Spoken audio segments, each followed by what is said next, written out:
नमस्कार मित्रों, मैं आपका मित्र नरेश गोयल। आज जो मित्रों हमारा जो टॉपिक है वो टॉपिक है जो हमने वर्णमाला का प्रयोग किया था अपने पिछले वीडियो के अंतर्गत। तो उनसे संबंधित जो प्रश्न बने हैं, सामान्यतः अगर देखा जाए तो ये पीएसआई, अध्यापक भर्ती, पटवार इत्यादि के अंतर्गत पूछे जा चुके हैं। तो आज हम उन सारी चीज़ों का जो हमने पिछले वीडियोस के अंदर अध्ययन किया था उनका हम यहाँ प्रश्नों के माध्यम से जानकारी प्राप्त करते हैं। तो चलते हैं मित्रों, आज का अपना जो वर्णमाला वाले जो प्रश्न बने हैं उनके ऊपर। तो शुरुआत करते हैं मित्रों अपन। पहला प्रश्न जो है कि निम्न में से अयोगवाह हैं।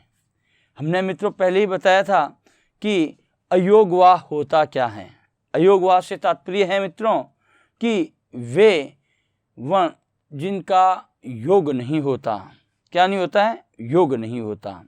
और हमने इसके अंतर्गत देखो ऑप्शन जो हमारे पास है मित्रों कि ऑप्शन अ हमें कह रहा है विसर्ग है ये। ऑप्शन ब कह रहा है महाप्राण है। ऑप्शन स कह रहा है संयुक्त व्यंजन है। और अंतिम ऑप्शन द कह रहा है अल्प प्राण है। तो मित्रों अयोगवाह होता है अनुस्वार और विसर्ग, अंग और अह बोले तो विसर्ग। तो मित्रों अपन का जो पहले प्रश्न का उत्तर है वो प्रश्न का उत्तर कौन सा होगा?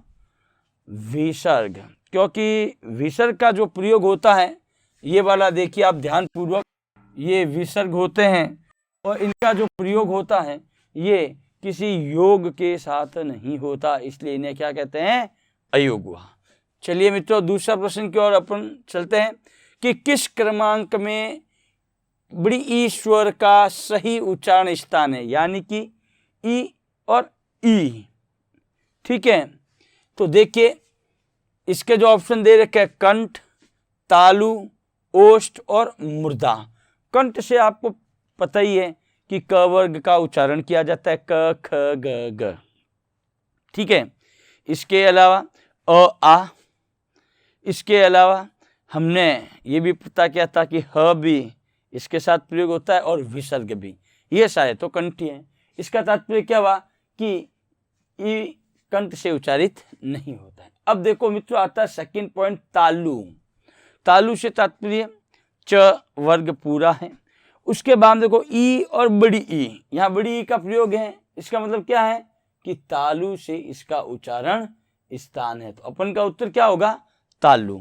चूंकि ध्यान रखें मित्रों कि एग्जाम में हमें चारों बिंदुओं को ध्यान से देखना है और उसको पता करना है। तो देखिए अगला था अपन का ओष्ठ। ओष्ठ बोले तो ये ओष्ठ अपन के, और हमने कल ही बताया था ओष्ठ को याद रखने के लिए कि प वर्ग, पापा, फल, बल। ठीक है ना, तो वो भी नहीं, मूर्धा उत्पन्न ही नहीं होता है। अब चलते हैं मित्रों क्वेश्चन नंबर 3 पर। थर्ड क्वेश्चन आपको कह रहा है कि क्ष वर्ण किसके योग से बना है। पहली कंडीशन तो कि इन वर्णों को कहा जाता है मित्रों संयुक्त वर्ण, यानी कि क्ष, त्र, ज्ञ और श्र।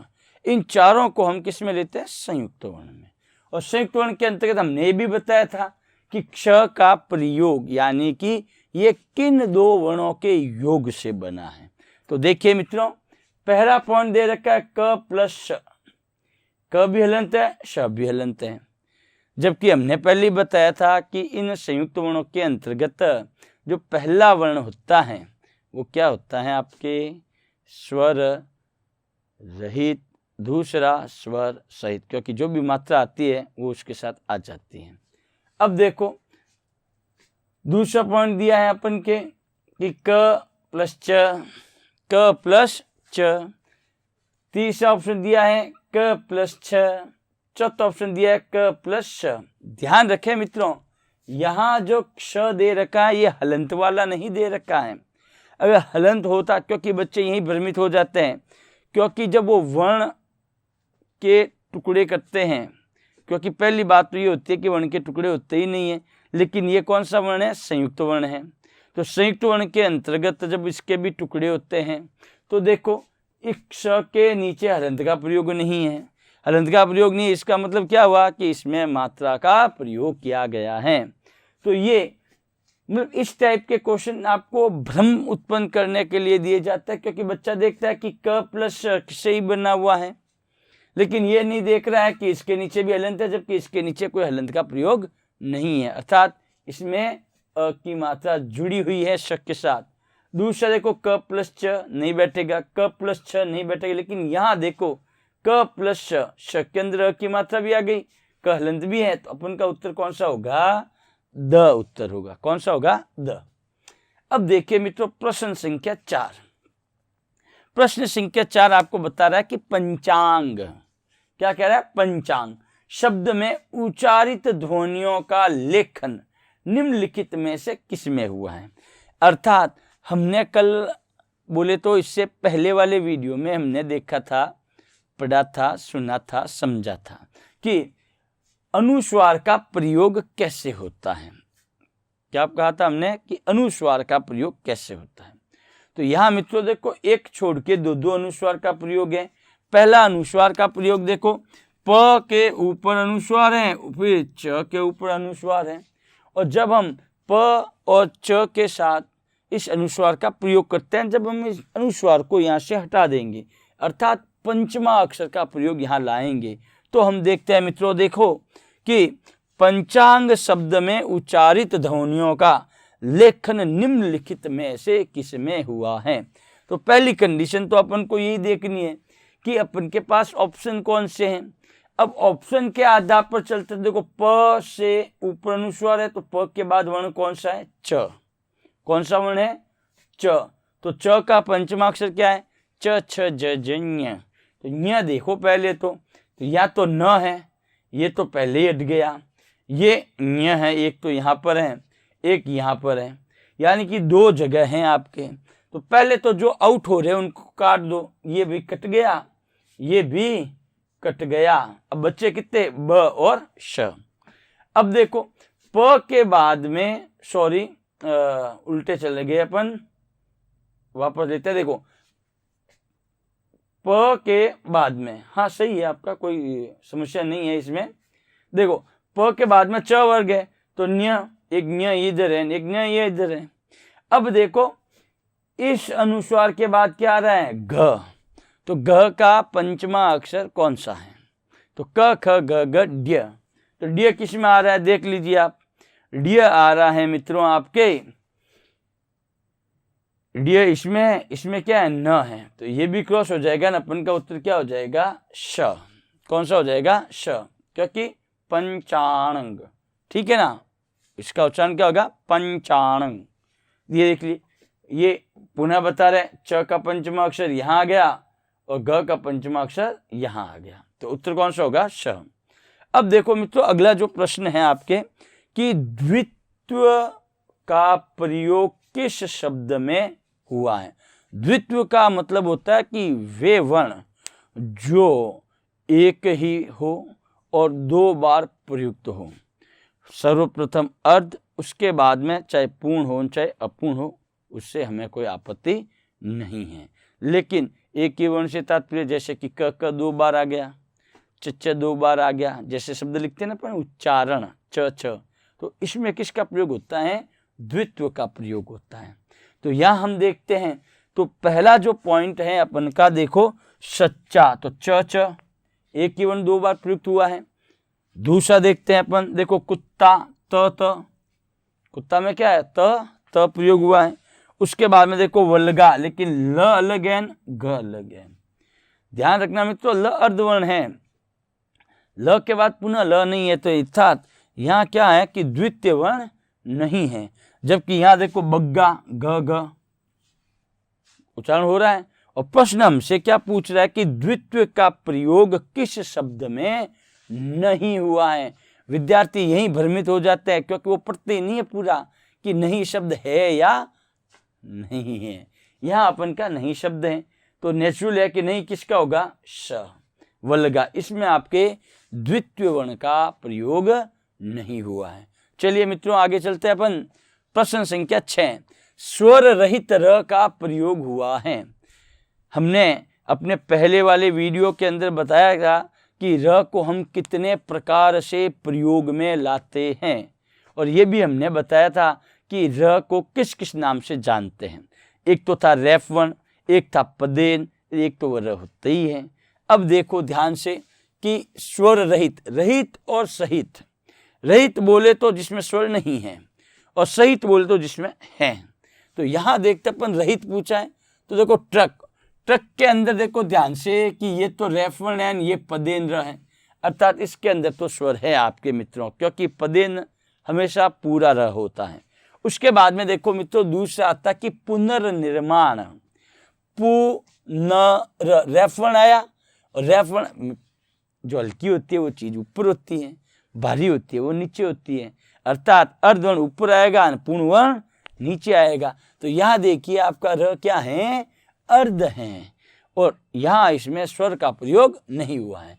जबकि देखो त्राटक और शत्रु, त्राटक ये त्र और शत्रु में ये त्र, इन दोनों में आप देख सकते हो कि ये संयुक्त वर्ण है, और त्र का प्रयोग होता है त प्लस र से।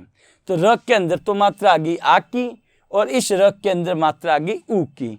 तो यहाँ जो अपन का उत्तर है स्वर रहित, तो उत्तर कौन सा होगा, पुनर्निर्माण। क्या उत्तर होगा, पुनर्निर्माण। अब देखिए मित्रों अगले प्रश्न की ओर अपन अग्रसित होते हैं।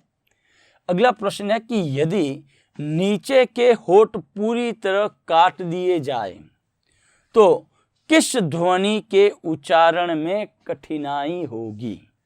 देखो मित्रों ये जो अपन के ओष्ठ होते हैं, ये ओष्ठ का जोड़ा होता है, ध्यान रखना आप। एक होता है ऊपर का, एक होता है नीचे का। इन दोनों को जब मिलाते हैं तो उन दोनों को मिलाकर बनता है अपन का ओष्ठ।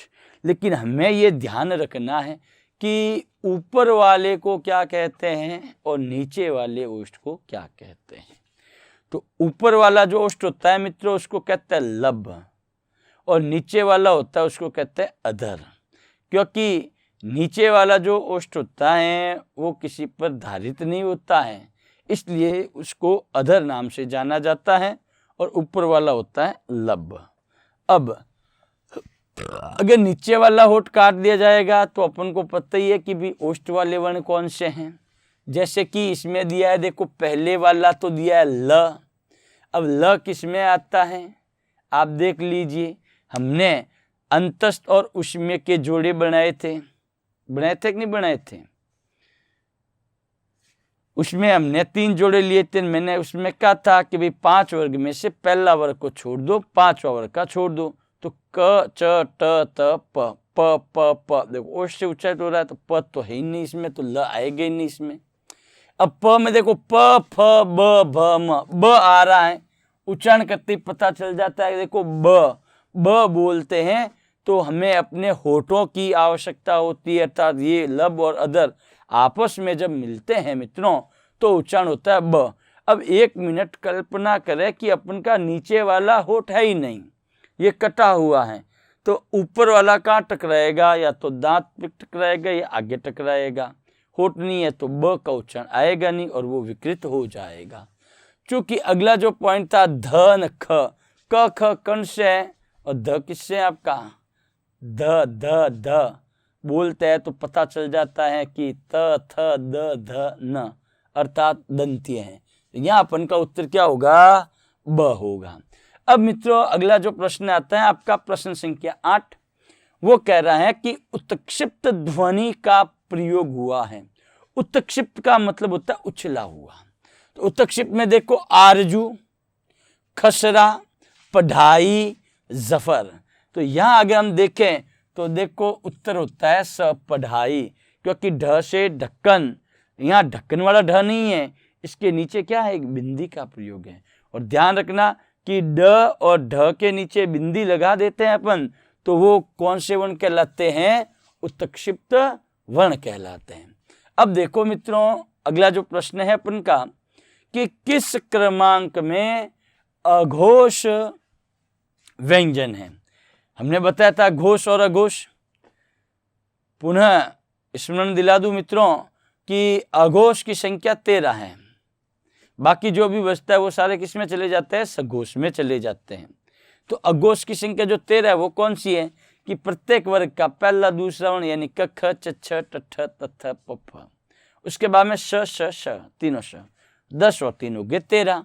तो देखो य र तो है नहीं इसमें, व ह है नहीं, ड न है नहीं, लेकिन देखो श श ये है, इसलिए उत्तर क्या होगा, द।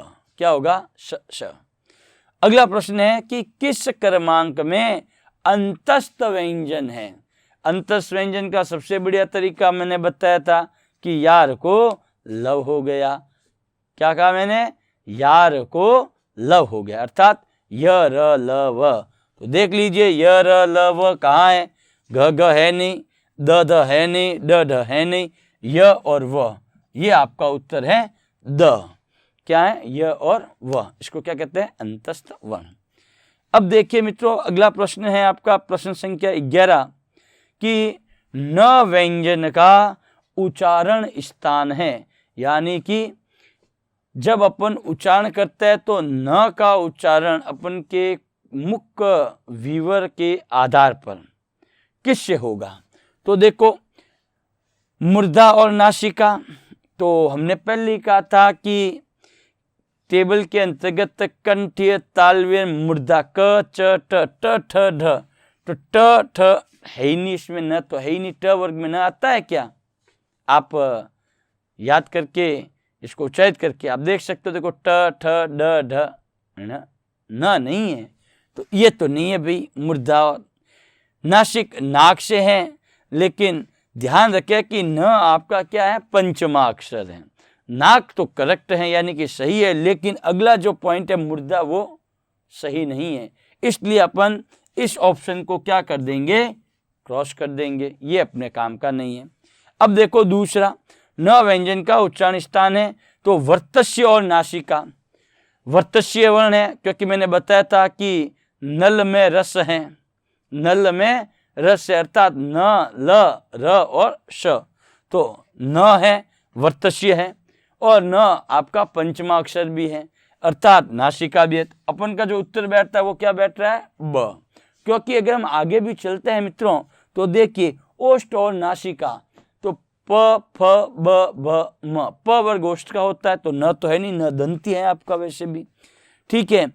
अब देखो नासिका बैठ रहा है लेकिन ओष्ठ नहीं बैठ रहा है, इसमें नासिका बैठ रहा है लेकिन कंठ नहीं बैठ रहा है। अगर मित्र एक चीज ध्यान से देखोगे तो देखो इस चारों ऑप्शन में नासिका नासिका नासिका नासिका दे रखा चारों में, तो अपन को ये ध्यान केंद्रित करना चाहिए, क्योंकि कई बार क्या होता है कि जब अपन प्रश्न के उत्तर करते हैं एग्जाम के अंतर्गत, तो उस समय अगर थोड़ा सा मन भ्रमित हो जाता है, या समझ लीजिए कि कुछ एक जो प्रश्न होते हैं अपन के वो क्या हो जाता है कि थोड़े से भटक जाते हैं। तो ऐसी स्थिति में क्या किया जाए, तो हमको ऐसी स्थिति में सबसे अच्छी बात यह है कि जो उत्तर हमें लग रहा है कि ये हो सकता है कि नहीं हो सकता है। देखो मित्रों, एक तो क्या होता है कि अपन आंख बंद करके टिक लगा देते हैं और ये सोचते हैं कि जैसे कि नकारात्मक अंक की हम बात करते हैं, तो कुछ विद्यार्थी तो क्या सोचते हैं, यार क्या पता मेरा सही हो भी जाए। तो देखो मित्रों, सही हो भी जाए इसके लिए आप चारों में से अगर एक तुक्का का प्रयोग करते हो तो उसमें चांसेस होते हैं 25%, यानी कि इस चार ऑप्शन में हो सकता है कि आपका आंसर 25% सही हो, लेकिन इसका उल्टा पहलू देखें तो 75% गलत होने का चांस होता है। तो उस समय अपन को क्या करना है कि पहले इस बिंदु को लें कि इसमें से कौन सा नहीं है, कौन सा नहीं है। जैसे कि अगर मित्रों मैं बात करता हूं कि विषय आपके गणित का, उसमें ये सब कुछ बताया जाता है, फॉर्मूला दिया जाता है, लेकिन कई बार ये होता है कि अपन का उत्तर फिर भी गलत हो जाता है। उसका रीजन क्या है, आता हमें सब कुछ है, केवल एक जोड़ बाकी गुणा भाग नहीं आता है, और उसमें मामला क्या हो जाता है, बिल्कुल उलट पुलट जाता है। क्योंकि अगर मैं कहूँ कि 4 में से 2 घटाऊँ तो 2 मिलते हैं, लेकिन 2 में से 4 घटाऊँ तो आप देख लीजिए इसका हल क्या होगा। तो वही बात है, अगर आप आगे से नहीं चल सकते कोई बात नहीं, अपन ये तो देख ही सकते हैं ना कि इसमें से कौन कौन से, देखो नासिका है, नासिका है, नासिका है, नासिका, यानी कि चारों के अंदर नासिका अर्थात नासिका तो है ही है। अब अपन के सामने ऑप्शन क्या रहा, एक मुर्दा, दूसरा वर्तस्य, तीसरा ओष्ठ और चौथा कंठ है। अब इसके ऊपर ही जोर लगाओ ना आप। जैसे मुर्दा है तो मुर्दा देखो किस में आता है कि देखा भाई कंठ से तो क वर्ग है, तो कंठ वाला तो हट गया अपन का, क वर्ग है। उसके बाद देखो ओष्ठ प वर्ग है, वो भी हट गया। मुर्दा ट वर्ग है, ये भी हट गया। तो पीछे कौन सा बचा आपका, एक ही बचा, वर्तस्य है। अब यहां पर चांस क्या है, 100% है कि आपका आंसर क्या होगा, सही होगा। चलते हैं आगे मित्रों। अगला प्रश्न है कि वर्णमाला में कुल वर्ण हैं।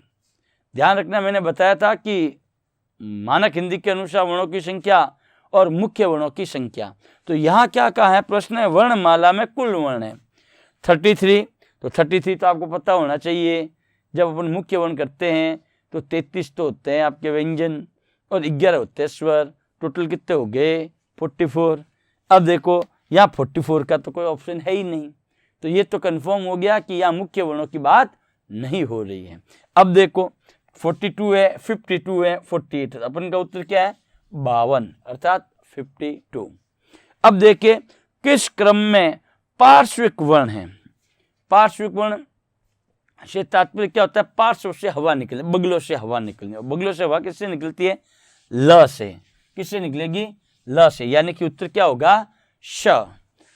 अब देखिए अगला प्रश्न लेते हैं कि स्वर तंत्रियों में कंपन के आधार पर हिंदी वर्णमाला में वर्णों के 2 वर्ग बनते हैं। कितने वर्ग बनते हैं, 2 वर्ग बनते हैं। अगर अपन ध्यान से देख के यहाँ पर कि स्वर तंत्रियों में कंपन के आधार पर हिंदी वर्णमाला में वर्णों के 2 वर्ग बनते हैं, यानी कि स्वर तंत्री बोले तो जब अपन बोलते हैं तो क्या होता है, वाइब्रेशन होता है। यानी कि यहाँ जो गले के अंदर क्या होता है, तंत्रिकाएं झनकृत होती है, उसी को कहते हैं स्वर तंत्रिकाएं।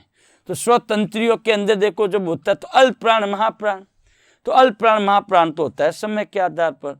जब भी हम कोई वर्ण का उच्चारण करते हैं तो उसमें कितना समय लगता है वो है। उसके बाद देखो स्पर्श और अंतस्थ, इसका कोई संबंध ही नहीं है। लेकिन तीसरा जो ऑप्शन है कि अघोष और सघोष, यही उत्तर है मित्रों अपन का, अघोष और सघोष।